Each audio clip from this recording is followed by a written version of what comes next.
what's up mga kababayan ko? Ano na po kayang update kay Ian Menyusa, no? Dahil may isa pong radio station dyan sa City Butuan na nalalabuan na po daw dahil wala na pong update yung mga kapulisyan. So yan pong mapamanood natin sa video ito. Please follow, like, and share and subscribe. Ito po, this video is kay dito Alexander Lebrado mga kois, mga guys, sa Ronda Brigada. Pakinggan po natin yung kanyang sinasabi mga kois, mga guys. Ayan.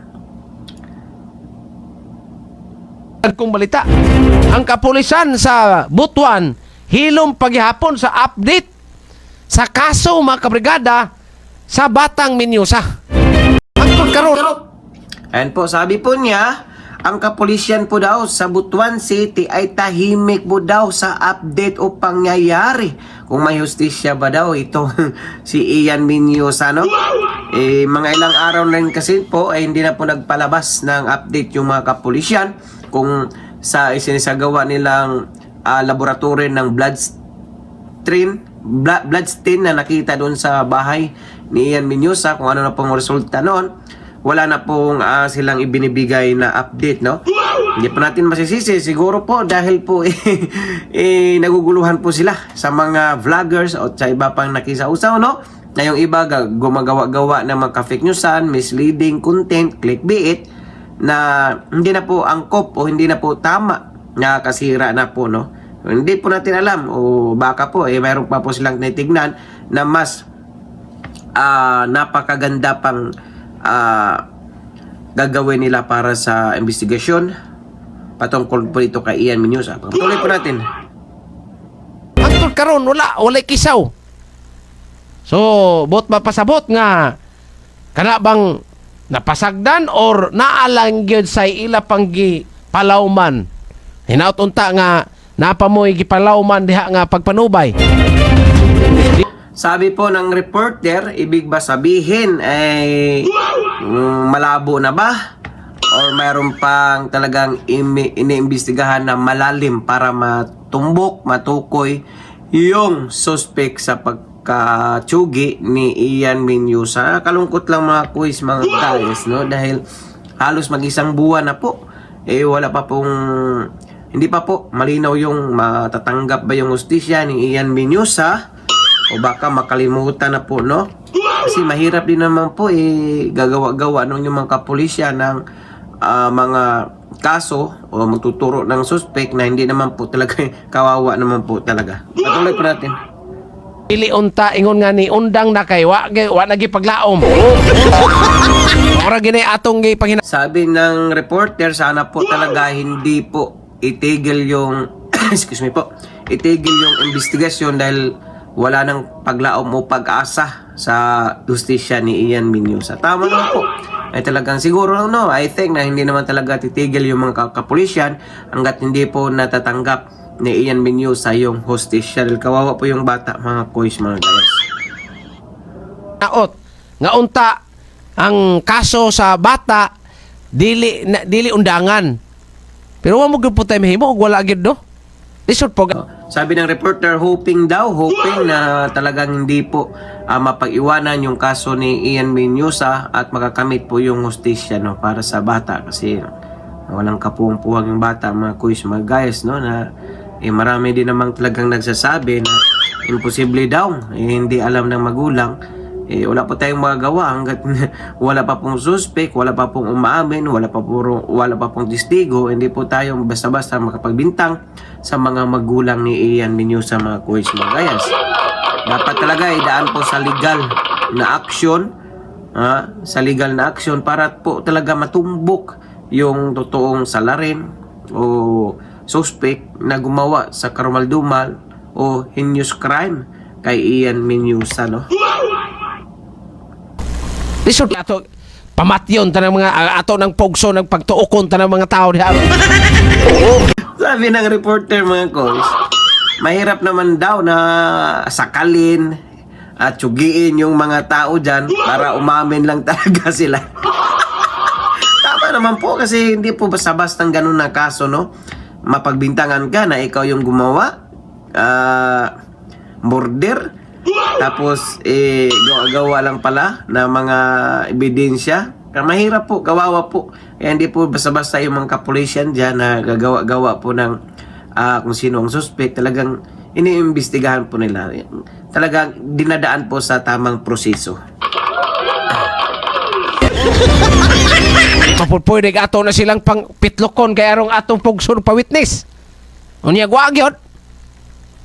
Lisod pag mag-magic atong kapulisan og himo-himog ebidensya. Ayan, sabi po ng reporter, diyan man pwedeng sakalin mo yung mga tao dyan at gagawa-gawa ni yung mga kapulisyan ng mga suspect na hindi naman sila talaga ang gumawa. Gaya na sinasabi rin kanina na talagang idadaan po sa tamang proseso para po managot yung tamang tao kung sino pong gumawa sa karumal-dumal na yun mga kois. Wag tayo mahimo og wala gyud. Mahimo og wala gyud. Ayan, sabi ng reporter, pag wala naman talagang makikitang ebidensya, di wala talaga tayong magagawa. So, walang makukulong. Ang kung ibig niya sabihin, kasi hindi naman po basta-basta manghuli yung mga kapulisyan natin sa City Butuan kasi mga matitinong mga pulisyan hindi ko lang basta-basta magturo, manghuli, magtanim ng mga suspect, ng mga ebidensya para may masabing may suspect na. Hindi po, mga matitino po yung mga kapulisyan natin dyan sa City of Butuan.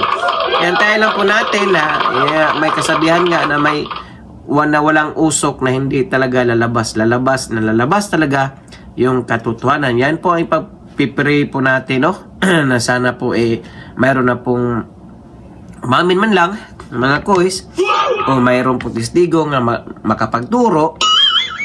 Kahit na nga po nagbigay na po ng kalahating milyon si Raffy Tulfo, senator, kung sino yung makapag turo sa suspect, no? Pero hanggang ngayon wala pa rin po kasi nga po kung pasilin nyo naman yung bahay doon, yung masukal po yon, isa lang yung kapitbahay, tapos anak ba yon o basta kamag-anak po ng nila Ian Muñoz, ano? At saka yung resulta po ng lie detector test ay klaro naman po, sinabi po ng isang abogado dyan sa City of Butuan na hindi naman po basta-basta yun na ipalabas hanggat hindi po papayag yung mga taong napasailalim ng laboratory ng polygraph test gaya ng mga magulang ni Ian Muñoz na si Ma'am Wilma at si Sir Junre na nagsumay sa ilalim po ng lie detector. Hanggat hindi po sila pumayag na ilabas sa publiko yung resulta, wala po tayong mga gawa mga kois magayas. Well, siguro alam nyo naman yung mga Tulfo walang bawal-bawal sa kanila baka ilabas po nila yung resulta kasi nga po pinagagastuhan, gumagastos po sila noon, mamsahin ng mga reporter, accommodation, pagkain, plane ticket, saka yung bayad ng paglalay detector. Siguro po ilalabas po yun sa Raffy Tulfo in action. Bangalan po natin doon siguro mga kuys magayas at hoping at praying pa rin tayo na talagang makamit po ang hustisya ni Ian Muñoz sa mga kuys kasi kawawa naman talaga mga kuys magayas. At dahil yun lang po yung update natin sa araw na ito. Umabot naman kayo sa dulo nating video. Please like and share and subscribe sa ating Facebook page at YouTube channel na Dudoy T at sa ating Facebook page official na Dudoy T 2.0 YT. So for now, I'm gone. God bless you, peace. Bye-bye. Ingat po kayo lahat. Kung balita, ang kapulisan sa Butuan hilom paghihapon sa update sa kaso mga kabrigada sa Batang Muñoz. Hangtod karon wala kisaw. So, bot mapasabot nga kana bang napasagdan or naalang gyud sa ila panggi palawman. Hinautunta nga napamoy gipalawman diha nga pagpanubay. Dili unta ingon nga ni undang na kay wa na gipaglaom.